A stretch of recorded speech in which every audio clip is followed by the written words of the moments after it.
you are in something that's accelerating, let's say if you are in a car, okay, you sit in the car and the car is accelerating forward, okay, let's say this is a car, looks like a Nissan Micra. All right, let's say you are in the car, and the car is accelerating forwards. So what are you going to feel? I'm not going to feel anything except for maybe my head. Yeah, that's so what's going to happen. So if you are in a car that's accelerating, so you are going to feel an imaginary force. Okay, there's something called like imaginary force. Okay, it's called also the Lambert's force. Okay, the Koach de Lambert. Okay. Okay. So what's happening when you are in something that's accelerating? If you are in the car here, well, and the car starts accelerating, what you will feel is you will feel a force pushing you back, right? This is what you will feel. If you accelerate, right? Let's say if you have a bottle of water on the floor of the car, let's say, right? So what will happen? It will go back, right? Yeah. So when you are in something that's accelerating, you feel a force to the opposite direction, okay? Yeah. Now, this is an imaginary force. It's not a real force because in reality, there is no force pushing you back, right? You just want to stay on the spot and the car accelerates. It's just the delay of your body? What's that? It's just your delay until you catch up with the car.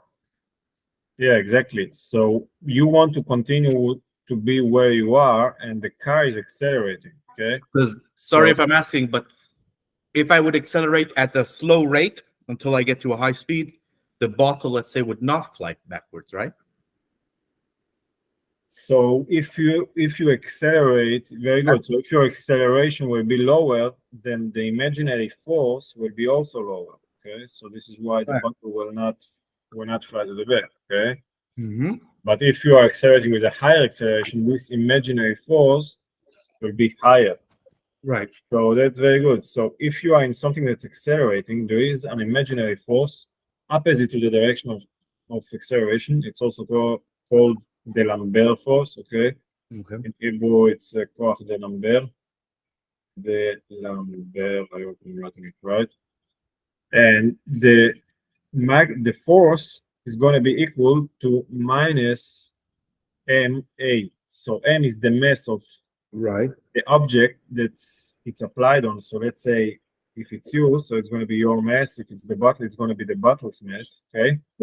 Times the acceleration of the frame that's accelerating, okay? Right. All right. So it's going to be the body's mass, okay? So this is going to be the body's mass times body's mass,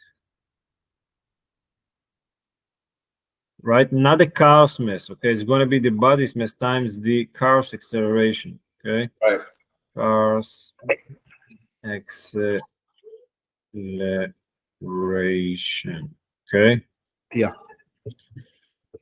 All right, so this is how it works. So this is what's happening when you have elevators, all of that. So when you have something that's accelerating, so there is an imaginary force, okay, acting on the body that's inside the place that's accelerating, and it works opposite to the direction of the acceleration. This is why the negative sign is here, okay? Because it's opposite to the direction of acceleration. And the magnitude of it is the mass times the acceleration. So as you said, the lower the acceleration will be, this force will be lower, okay? Right.